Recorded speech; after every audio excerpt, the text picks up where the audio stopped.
Welcome back to part 2 of the Jax and Gio show. I am Gio. He is Jax, and we just had a good time. In between these segments, we listened to the aforementioned 2 songs off the aforementioned Mouth Mood, I believe. Yes, Mouth Moods. We listened to Smooth and ACVC. And Smooth was a cover of Bare Naked Ladies, or not a cover, a mashup rather, of Bare Naked Ladies. What Bare Naked Ladies was it again? 1 Week. 1 Week, and Smooth Criminal. And ACVC is Back in Black. And I know the song title isn't like Making My Way Downtown or something. It's that piano song. Yeah, it goes. I can never remember the title of that. It's like Evanescence. It's the song's not called "Wake Me Up," but that's the one bit that everybody knows. So we listened to mashups of those. That was glorious, and now it's time for Gio to open the floodgates. One moment. That song is called 1,000 Miles. Ah, yeah. I know I walk and it is not miles. And it is not the version where it's an I would walk 500. No, it's not that. That's a great tune though. Yes. I would walk 500 miles and I would walk 500 more to be the man who walked. Come on, can't ditch me halfway through. I forgot the rest of the lyrics. Well, we're going to have to listen to that after. We're going to rehearse that, and we'll sing it next week. We'll once we reach 13 episodes, which is the, I believe, the bare minimum for syndication, we will do a live cover of that on the show together. Correct. Now we're going to move on to interesting. So, film review. And I kind of feel selfish because I'm kind of like absorbing this. I'm gonna absorb this second. Well, I might. Man, sure. I went to I spoke for like 90% of the first half of the show. I've been going to the theaters a lot lately, and I particularly went to see a movie on last Monday, and then to end it off, I saw one on Saturday. Okay. I saw 2 very odd movies. 2 movies that. I'm going to go to the second. You've already heard from the last part, but I'm going to talk about the one I saw on Saturday first. Because that was the one that I feel has the most impact. And that movie was, straight from Staten Island, New York, the Impractical Jokers Movie. Oh. And if you followed me on social media, if you followed my Twitter, which I didn't see it, but I know I had heard about it when you went to see it. I have been, not even from that day, but I have been on Twitter basically nagging Impractical Jokers that they should release this movie here. Now, I'm going to rewind it back to December-ish, right when we got out of school, around December. I'd say it was, we were on our winter break, and I remember I saw this trailer fresh when it came out, and I remember thinking to myself, man, this doesn't look very good. And I'm going to be honest, I saw this trailer and I saw this stuff and I'm like, this doesn't look like something that would work as a movie. It's an excellent TV. Now, I'm going to say I love the Impractical Jokers TV show. There are some weak episodes, but I would not stop in saying that I would give that show, in my books, a solid 10 out of 10. Yeah. Even the weakest episode manages to make me laugh. Oh, sure. And I love the show. I started like getting hard. I wouldn't say I'm a hardcore fan, but I started getting into it probably around 2018, and it's a very creative show and it's a funny show, and I feel like it's a very unique idea for a show. There's stuff in the show that's been done. The kind of hidden camera idea has been done a bit before.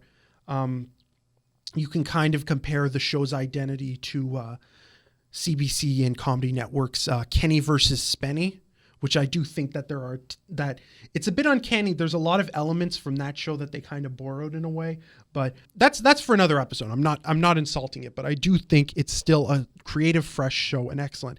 So I was on Instagram and I saw that my first 4 stories, you know how they have the stories at the top? The first 4 stories were all 4 of the Impractical Jokers. I believe it was all 4 of them, all posting, we've got this trailer up. And I said to myself, this is exciting. Mm-hmm. So I remember I watched it. I'm like, oh, let's take a look. Let's take a look, see.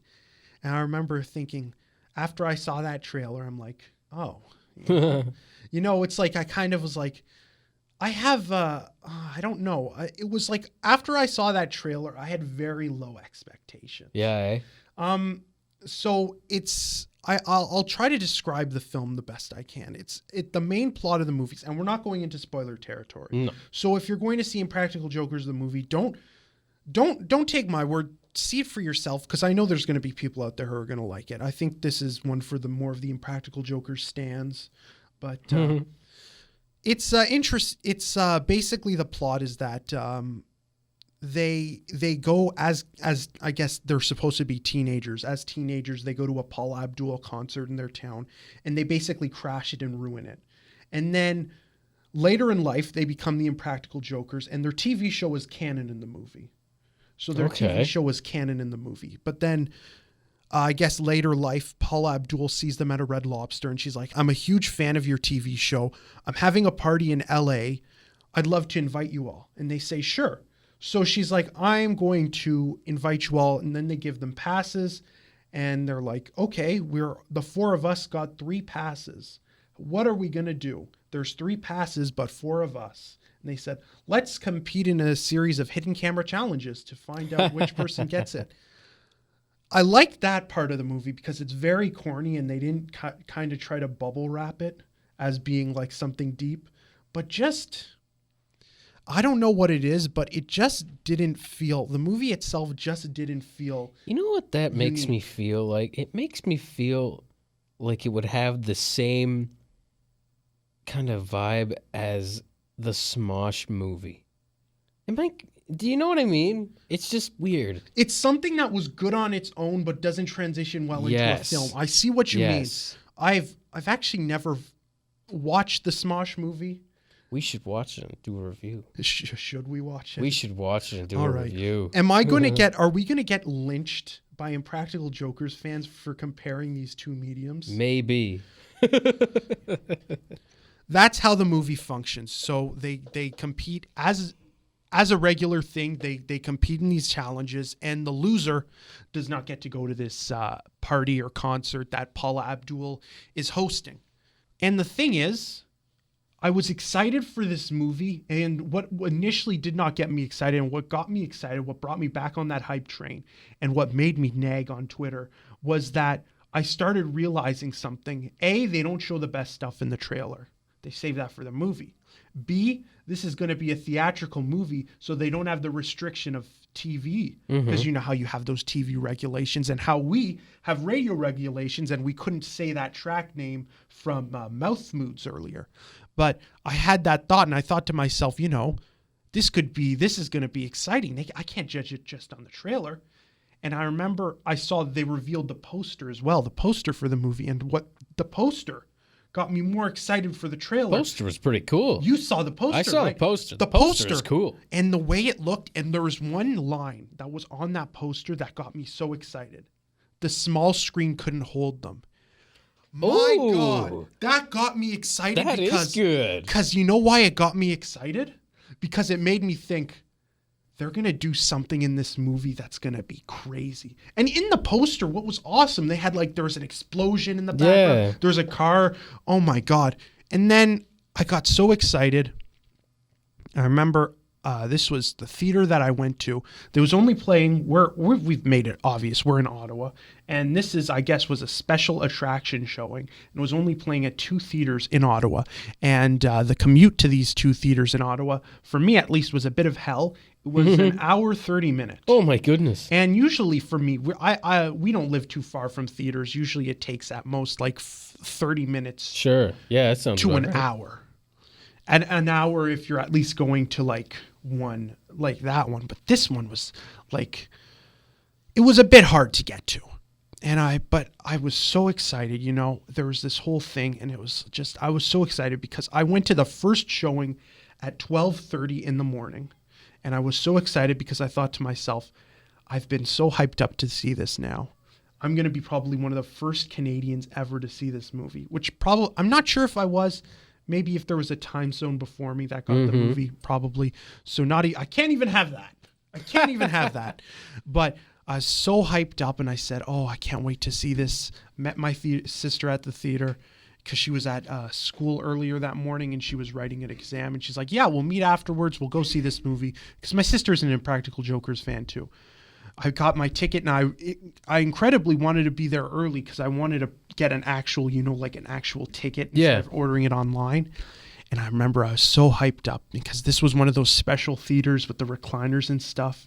I'm just thinking to myself, this is so exciting. I restricted myself for the past week not to watch any form of Impractical Joker media. I don't watch it regularly, but just to avoid it at all costs, to get myself excited. Yeah, I hear that. And I just, from the movie start to finish, I feel like my hype kind of went like, and I feel like massive dip, eh? Yeah. And yikes. How do I describe it? It just felt like a regular episode with bookends that they filmed on really fancy equipment. In fact, really? I would even go as far to say that the use of they used cinema cameras, like obviously. I don't know what the hell I'm talking about. They use like fancy film cameras. I know some film people, they'll correct me or something. But they used fancy cameras, and it looked like all cinematic and stuff. And it made it look fake. And it's just an Impractical Jokers filmed really nice. That's the movie. And even the Impractical Jokers segments themselves in the film, hardly anything made me laugh out loud.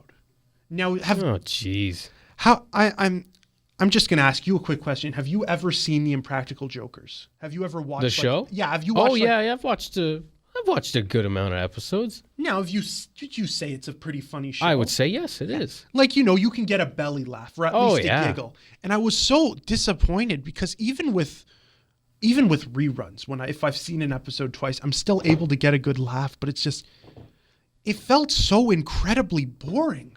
Like nothing was yikes. And the thing is, like even that poster I mentioned, there was like an explosion. Maybe my mind is going blank, or maybe I've forgotten it already. I can't remember like an actual somewhat of, I wouldn't say like there was some crashes and stuff. I think there was a fire at one point, but I can't remember any explosions of that magnitude happening. And I know like kind of like something like that to get hyped up, and I can't it just felt like it was tame. Because you expected with that, when they go to the big screen, you expect something bigger. Exactly. And it just felt like regular, except because Impractical Jokers, they usually film in Staten Island, and then they have special episodes. They have one where they go to Texas. They have, I believe, one when they're in Australia. I think they have one in Australia. I'm not 100% sure. But they have episodes where they film on special. All they're doing is that they're going across from, I guess, Staten Island to L.A., I think it was LA. I don't even remember. But they're just making pit stops and doing funny stuff. And it's just like there was only one segment, and I call them segments because it's not really a storyline. It's just like segments kind of stitched together.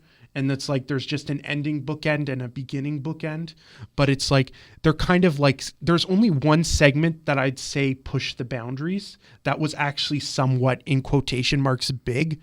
But it wasn't even that big because they posted the clip a week before the movie came out on social media, and they ruined the surprise. Oh, jeez. And I want to mention the clip because I think because they posted it, but I don't want to spoil anyone else who's going to go see that movie. Like most of the stuff is like borderline. There was some that were funny, but it was like average stuff from the show. There was nothing unique, and the only uniqueness with this is that you can hear them swear uncensored. So they throw a few F-bombs in. They actually censored some stuff that they said. I believe and I think I should be allowed to say it. Well, maybe I shouldn't if they censored it in the movie, because the movie has a PG rating, at least in Canada. But there's a scene where Joe says, I'll cut it out. He says pussy, and they bleeped that out, but they didn't bleep out when I believe Sal said threw an F-bomb in there, So that was a bit weird, but I'm hoping maybe there's like a deleted scenes that actually has maybe some juicy stuff. But besides that, it was just like... Little do we know the director's cut is actually what they wanted to release. Yes. And the corporation didn't want them to release this director's cut for fear of pushing too many boundaries. Yeah. So they released this mediocre cut, and the true director's cut will never be seen. I predict that the DVD release, I bet $10 that there will be a DVD release that goes... extended cut of the movie, not seen in theaters. That's not a bad assumption. If there's the marketing team, they're probably hearing me on this and they're finding some footage. But it's like, in my opinion, as much as I do absolutely love the Impractical Jokers, it felt like they made it intentionally tame so they could get families in the theater. And even the social media of the guys running the movie were posting about, hey, look at all these families coming to see the Impractical Jokers movie. So I think they made this safe to kind of get a push to kind of like say, hey, you can take your family to this. Did they still have all of the graphics and everything? They did have the graphics. Like they'd have when a challenge started, they'd have like a graphic from the show that says something. But I kind of like that. Yeah, I kind of like that a little bit. I should see it. I should go see it. The worst part of the film by far was in the theater itself. Because you know how I mentioned before we were in the cinemas with the reclining chairs? Yeah. There was some idiot must have done that, because there's obviously been an idiot who fell behind them. They put bars up in front of the rows of chairs. So there's the chair, there's a space to walk through, and then there's a bar. Like a bar so you don't fall over to the next row. And because of this bar, it blocked 90% of the text. So I couldn't even read any text that came up on the screen. I took one photo that I always take a photo. When I go to a movie, I take, and maybe I shouldn't be saying this, but when I go to the movies, I always take one photo in the theater of the movie playing. And I took a photo of I believe it was Joe and Q, I believe. But you can even see the bar is blocking the bottom 30% of the screen. Noticeable, eh? It is. And I thought it was because I was reclined too far back. And even I decided, okay, let's just see, I'll recline forward. Even reclined forward, it was blocking the screen. Jeez. It just goes to show some idiot ruins it for everyone. Someone ruined it for everyone.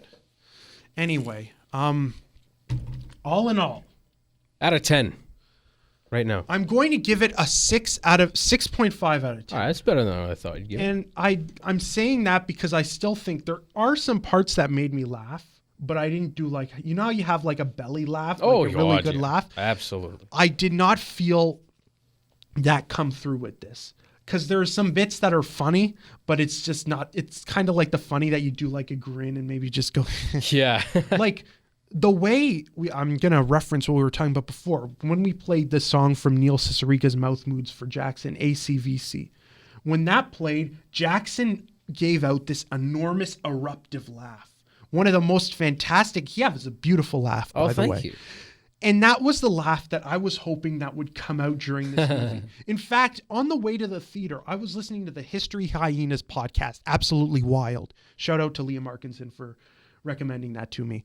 I was listening to that. I was laughing more at that podcast going That's to a great the movie. podcast. It's fantastic. I was laughing more at that podcast than I was at the movie leading up to it. Yikes. And it's, oh my goodness. Yikes. And I was laughing, like literally they do this thing like, oh, cute. They were saying, like, I was laughing at stuff like that walking to the theater more than I was laughing in the actual theater. Yeah. And maybe I'm just really stupid, but I don't know. That's just it. Impractical Jokers, 6.5 out of 10. The thing is, I don't know if there's like a little voice in me in my head that's telling me to go see it again, but I probably won't, considering the hell the transit that I had to go through to see it, but that's it. That's my Impractical Jokers film experience. On to what you did like. That film that you did like. This is a weird one. And Yeah. I think it's a franchise that I've kind of made sound really bad to Jackson, and I think it might be that. So I went to a film on Monday. Well, I wouldn't even call it a film. It was a 3-hour. You went to a show. I went to a concert, bro. It was absolutely fantastic. I went to a show at Cineplex that was called Love Live. Call back. 9th anniversary special, which was We have an odd specific number. yeah, I'd say so. They do one of these every year, so I guess they just needed a number. Okay. But it was the first one I've ever been to. Geez, I mean, I feel bad saying this, and somebody's gonna listen to this and maybe say I'm insane. It was a 3-hour concert. Wow. And it wasn't in those recliner seats from before. It was in just regular theater seats. And that show was, in my personal opinion, better than the Impractical Jokers movie. I sat there in that showing with a goofy smile on my face that entire time, not understanding a single word, but I enjoyed it way more. So for those, I'll try to explain it. We've mentioned in the past in an episode, and I don't think that has been released yet, so I'm not sure if the viewers will understand the callback yet. But we've talked about the Love Live TV series. Yes. There is some controversy surrounding a character's clothing. You can hopefully find it soon, but they have the whole Love Live series revolves around school idols. They perform music and stuff. So this was like a 3-hour concert of a live show. This was a recording of a live show that they did in Japan earlier this year. And it was interesting. Like, first of all, I'd like to talk about how massive the show was. Like not the theater viewing, that the concert itself, they do like some pans of the arena. It was an arena show. It was an arena. Wow. The thing is, I would say the attendance was of massive, similar to the Olympics. The amount of people there. And Jackson, the look on your face was priceless. And I wish we had cameras. There was a huge amount of people there. In fact, I would say it was the Scotiabank Arena, maybe times 3 or 4. The amount of people. Holy crap. There were people behind the stage. Behind the stage. And that, not even that, the theater showing didn't have too many people. It was kind of like maybe, like out of like, I think the theater had like 100 seats. There was maybe 25 people at the most, geez. Which still was fun. There was a lot of people. And the concert itself was, it's not, I wouldn't, it was basically like just a recording of like what you would see at the concert. They've got different camera angles, and they've like the singers give like their introductions and stuff. They have basically, there's I guess 4, I guess you could say, main groups of the Love Live series. There's, I'm going to pronounce these wrong, so I'm going to just say I'm very normie. They have Aquars, which I've butchered that. I know I butchered that, but they're like the main current group. They've got one from one of the new idol schools. They've got Muse, and they've got Saint Snow. Saint Snow was my favorite, by the way, which I was absolutely delighted to see the performance there. That put the goofiest smile on my face. But it was a 3-hour long concert, and it was absolutely, I enjoyed it. I was a bit skeptical going into it because I really liked the show. And they have a tie-in mobile rhythm game with that I play occasionally. And I was a little hesitant going into this because I said to myself, it's 3 hours long. Will I be able to handle sitting in there? There's no English subtitles throughout the whole How thing. much of this will I be able to take? No, and I mean that, I said that in like the best, because like the thing is, I was up very early the morning before because there was the trade deadline for the NHL. I'm not a huge hockey guy, but I was on a broadcast with a few of my friends to discuss this, and that went well. And I was like, after that broadcast, I was drained out of energy. And I'm like, I was scared. I was very scared. Like, I was scared. Will I be able to sit? Like, can I handle this showing right now? Is my body in the right mentality?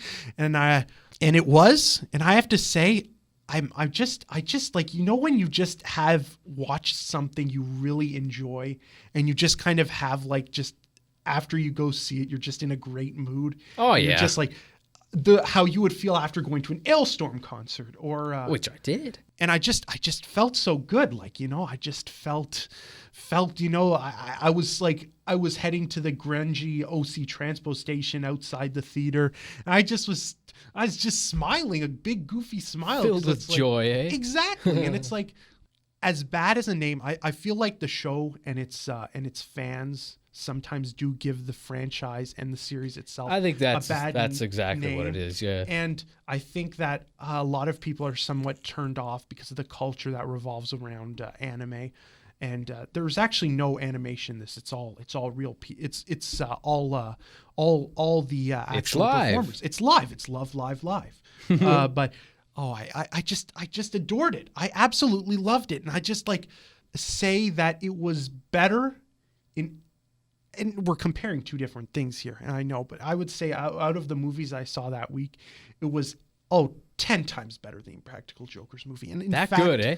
I would go back to sit through another 3 hours. If they only had it as a special thing that all across Canada and North America and other countries, that they only screened it in theaters for that one day. So I believe it was February 24th was the Monday. Is that correct? I believe you're right. Probably going to be a shill and buy the Blu-ray of the concert once it comes out. But there was something about it that just made me feel good. Hey, man, you had fun. Yes, and I that's had fun. what matters. Hopefully one day, and I feel bad for Jackson that he has been tainted on the franchise due to the topic of conversation from last week's episode. Hopefully we can. I'd like to. I don't know. I don't think I'm going to be honest. I don't think I can turn around Jackson into being a fan of the franchise. I don't think this is the type of concert he would enjoy, nor the type of music that he'd really enjoy. But I myself, I love it. You never know.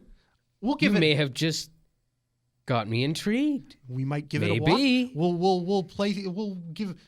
I got you into ACVC. That's right. We got you into Neil Ciceriga's Smooth. Who knows? That's the great thing about interest. Me and Jackson have kind of polar opposite. We vibe off each other here. Exactly, and we're of course best friends. We are best buddies. Yes, and I think we're gonna end it off on a happy note. That's a very good note to end it on. Wow. This is it for episode 5 of the Jax and Gio Show. If you want to find us on our social media, Jackson, what are our @? We are on Twitter at JaxGio. That's JaxGio. We are on Instagram at JaxGio Show.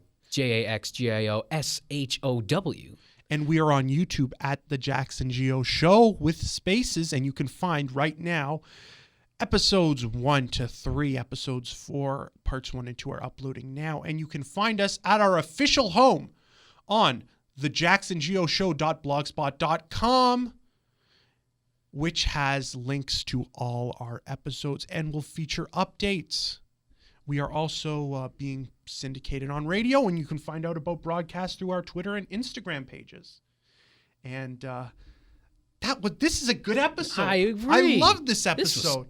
This might have been the most fun we've had. Heck yeah! Like we've had great talks, but yes, this had some feeling good fun.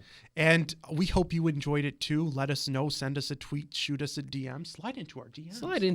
Our DMs are wet, open, and we just want people to get inside. We're waiting for you. And that came out really well. And we just want to know if there's something you want us to review, if there's something you want us to talk about. You want to tell us how much our show stinks? We want to hear about it. We are more than willing to hear about it. This is Jax and Gio signing off from episode 5. Join us next week where we'll talk about something else. We don't know. We don't know.